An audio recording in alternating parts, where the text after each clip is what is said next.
जय जोहार, जय हिंद। डेली करंट अफेयर में आपका स्वागत है। और आज के लिए सबसे इम्पोर्टेंट जो न्यूज़ है क्या है? जीएसटी। जीएसटी 2.0 क्यों बोल रहा हूँ मैं? कि बहुत दिनों के बाद इसको रैशनलाइज कर दिया गया और ज़रूरी था, क्योंकि अभी हम लोग जैसे करंट अफेयर में देख रहे हैं, दुनिया का स्थिति क्या है, बड़ा नाजुक स्थिति में चल रही है ना। भारत को बड़ा प्रेशर कर रहा है, टैरिफ लगा दिए हैं, ये कर दिए हैं। अब क्या है कि बाहर वाले अगर हमारे ऊपर वो क्या बोलते हैं, जो वर्ल्ड बैंक, क्रेडिट रेटिंग, ये लोग सब गिराना शुरू कर देंगे, ठीक, धीरे धीरे, क्योंकि वो पूरा अमेरिका यूरोप का चलता है। तो अब देखो कि हमको अपने देश का इकोनॉमी को क्या है, बरकरार रखना है, बढ़ाते रहना है। तो उसके लिए क्या करना पड़ेगा? एक तो हमारा जो टैक्स है, टैक्स स्ट्रक्चर को हम लोग क्या कर देंगे, कम कर देंगे। ठीक, टैक्स स्ट्रक्चर को हम लोग कम कर देंगे तो लोगों का क्या होगा, पैसा बचेगा। और आपको ये पूरे देश में करना है तो कैसे कर करोगे? दो ही तरीके से कर सकते हो। या तो फिर एक डायरेक्ट टैक्स है, जो इनकम टैक्स होता है, उसको कम कर दें। तो इनकम टैक्स कौन देता है? इनकम टैक्स 100 में 7 लोग देते हैं, जो जिसके पास नौकरी है वही देता है। लेकिन हमको क्या है कि पूरा देश को बचा के रखना है ना। अभी बचा के नहीं, मतलब सही तरीके से रखना है और उसमें ग्रोथ भी करते रहना है। तो क्या बोले मोदी जी, क्या बोल दे, जो टैक्स का जो स्ट्रक्चर था उसको चेंज कर दिए। और बहुत सारा जो जो जो 12% लगता था उसको हटा दी। और बोले कि अब दो ही टाइप के परसेंट है, एक 5% है और एक 18%। तो आज उसी को देखेंगे। और इसमें बहुत सारा जो चीज़ें हैं क्या है कि जैसे ही हम लोग टैक्स कम करेंगे जीएसटी का, और जीएसटी क्या होता है, गुड्स एंड सर्विस टैक्स। और एक किस टाइप का टैक्स होता है? इनडायरेक्ट टैक्स होता है। और ये सब पे लगता है, ठीक है ना। अच्छी बात नहीं है, ठीक है, जितना कम होना चाहिए उतना चाहिए। इनकम टैक्स बढ़ाओ ना। तो इनकम टैक्स में क्या है कि जो रहता है एलिजिबल उसको।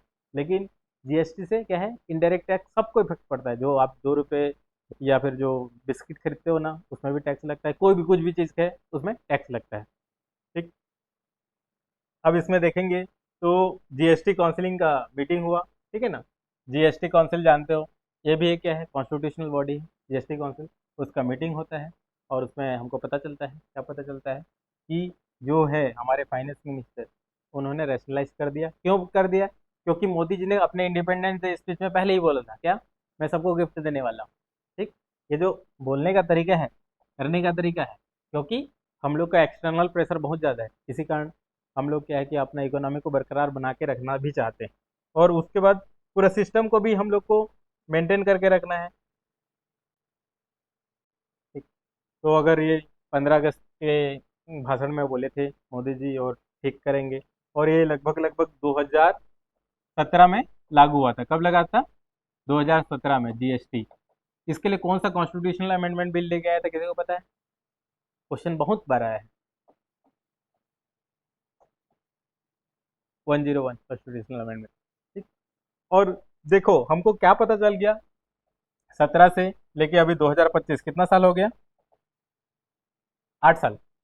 ठीक है ना, 1 जुलाई को हुआ था। 7 साल पूरा कंप्लीटली हुआ, 8 साल चल रहा है। तो हम लोग 8 साल में हम लोग को क्या पता चला, कि हमको पता चल गया कि पर महीने मेरे को कितना टैक्स आता है। उसके हिसाब से हम लोग ने क्या कर दिया कि हाँ, हम प्रोजेक्ट कर सकते हैं। और अब हम लोग जा सकते हैं, रैशनलाइज कर सकते हैं। इससे पहले हमको तो पता भी नहीं रहता था। क्यों? क्योंकि जीएसटी से पहले क्या है, स्टेट गवर्नमेंट अपना वैट लेती थी और केंद्र सरकार अपना टैक्स लेता था। तो राज्य सरकार और केंद्र सरकार हो जाता था। और ये कारण भी है मोदी जी का पावर थर्ड में आने का। वो क्या है पता है, जीएसटी भी बहुत इंपॉर्टेंट भूमिका निभाई। जीएसटी क्या किया, सब केंद्र राज्य सरकार का पावर को छीन लिया टैक्स लेने का। अब पैसा ही नहीं रहेगा तो आप क्या करोगे, केंद्र के ऊपर डिपेंड हो जाओगे। तो ये एक, मतलब पॉलिटिकल फायदा भी मोदी जी को, स्मार्टनेस है, ठीक है, इसमें कोई गल वो नहीं है। पॉलिटिकल स्मार्ट है तभी तो थर्ड बार आए हैं। उसके बाद यहाँ पे जो है कि सबसे कम परसेंट कितना कर दें, 5% कर दें। और सबसे ज़्यादा क्या है, 40%। ठीक है, और स्टैंडर्ड गुड्स एंड सर्विस का 18%। ये 40% किसका किया है? कोई लग्जरी गुड्स है, जिसको टॉप 1% ही वो करते हैं। क्रूज में आपको क्या बोलते हैं, घूमने जाना है, तो उसमें लगाए हैं।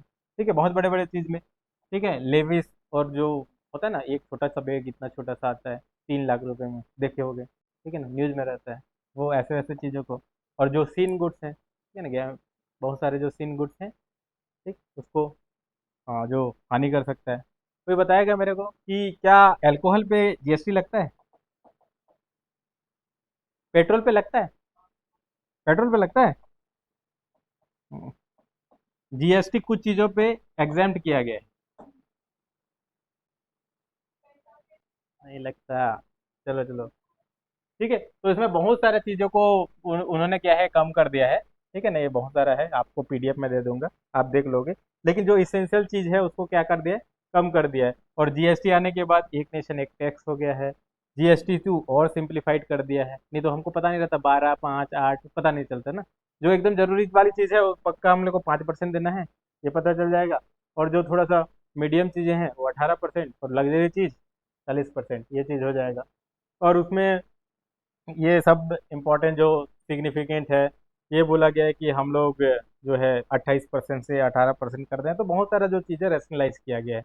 और इससे क्या होगा, इकोनॉमी में तेजी आएगी, हम लोग सस्टेन तरीके से ग्रोथ करते रहेंगे, ये चीज़ है। और बिजनेस को भी फ्यूल कर रहा है, क्योंकि जितना भी एमएसएमई है हम लोग का, उसी को सबसे ज़्यादा फायदा होगा, है ना। तो क्या है कि बहुत सारे, कई बार क्या हो रहा था, इनपुट कॉस्ट से ज़्यादा इनपुट कॉस्ट ज़्यादा हो रहा था, फाइनल प्रोडक्ट कम आ रहा था, तो वो उसको भी रेशनलाइज किया गया है। तो बहुत सारा चीज़ किया गया है। और ये इससे लगभग लगभग पूरे जीएसटी लागू होने के कारण एक देश एक टैक्स हो जाता है, एक मार्केट। आपको इसको बारे में जब पढ़ोगे तो वो है, ठीक है। ये लगभग लगभग केंद्र सरकार के 17 और राज्य सरकार के 13 से इसको खत्म कर दिया था, तो एक रैशनलाइज कर दिया था, सबके लिए सेम था। दूसरा, 2000 2017 में जब लागू किया था तो बहुत सारा स्लेब था, उसको कम कर दिया, ये बता रहा है। बहुत सारा चीज़ था, क्वेश्चन। इसके लिए अब टेक्नोलॉजी का यूज़ करेंगे, एआई का यूज़ करेंगे, और हमको पता तो है एग्जैक्टली हमारा हर साल कितना कितना टैक्स जनरेट कर रहे हैं। और वो जीएसटी का जो टैक्स कैलकुलेट हो, जो लेते हैं, केंद्र सरकार भी करता है, राज्य सरकार भी करता है। आप लोग देखोगे कुछ चीज़ खरीदोगे तो सेंटर जीएसटी, स्टेट जीएसटी, ठीक है ना। फिर उसको बाइक फरकेट कर देते रहते हैं, हाँ? उसके बाद क्या होता है, फिर केंद्र सरकार पूरा टैक्स वसूलने के बाद वो राज्य सरकार को वापस फिर से दे देता है, ठीक। क्योंकि राज्य सरकार के, पहले तो राज्य सरकार उसके ऊपर लगाता था। और ये पूरा चीज़ के लिए एक संविधान का संशोधन किया था, उसको आपको जानना रहता है, उसको हम लोग डिटेल में कभी अच्छे से पढ़ेंगे, ठीक। तो बहुत सारे जो इलेक्ट्रॉनिक सामान हैं उनके ऊपर भी कम कर दिए हैं, 18% में पहुंच गए हैं। और डाउट क्लियर करने के लिए एआई बोर्ड सिस्टम बनाए हैं, ठीक। यानी कि टेक्नोलॉजी का भरपूर यूज़ किया गया है इस रिफॉर्म प्रोसेस में। ये आपका जैसे मनी डिडक्ट होते हैं, और वो जो पूरा प्रक्रिया भी है, अब छोटे जो व्यापारी है पहले जीएसटी का फॉर्म लेने में कतराते थे, क्या हो जाएगा बोल के, कंप्लायंस हो जाएगा बोल के। अब क्या है कि पूरा सिंप्लीफाइड कर दिया है, उसको बता रहे हैं। हाँ। और जो टैक्स बेस है, जीएसटी का जो बेस है, वो टैक्स पेयर का बढ़ गया है। और अभी आप देखोगे छोटे से छोटे व्यापारी भी, जिसका 20 लाख से ऊपर टर्नओवर है, वो जीएसटी का नंबर लेके यूज़ करते हैं और बिजनेस को बड़ा कर रहे हैं। तो इस तरीके से हम लोग ने आज जीएसटी को देखने की कोशिश की, और इसको पूरा इन डेप्थ जो पढ़ोगे वो कहाँ से पढ़ सकते हैं, हमारे जो इकोनॉमिक्स का सेक्शन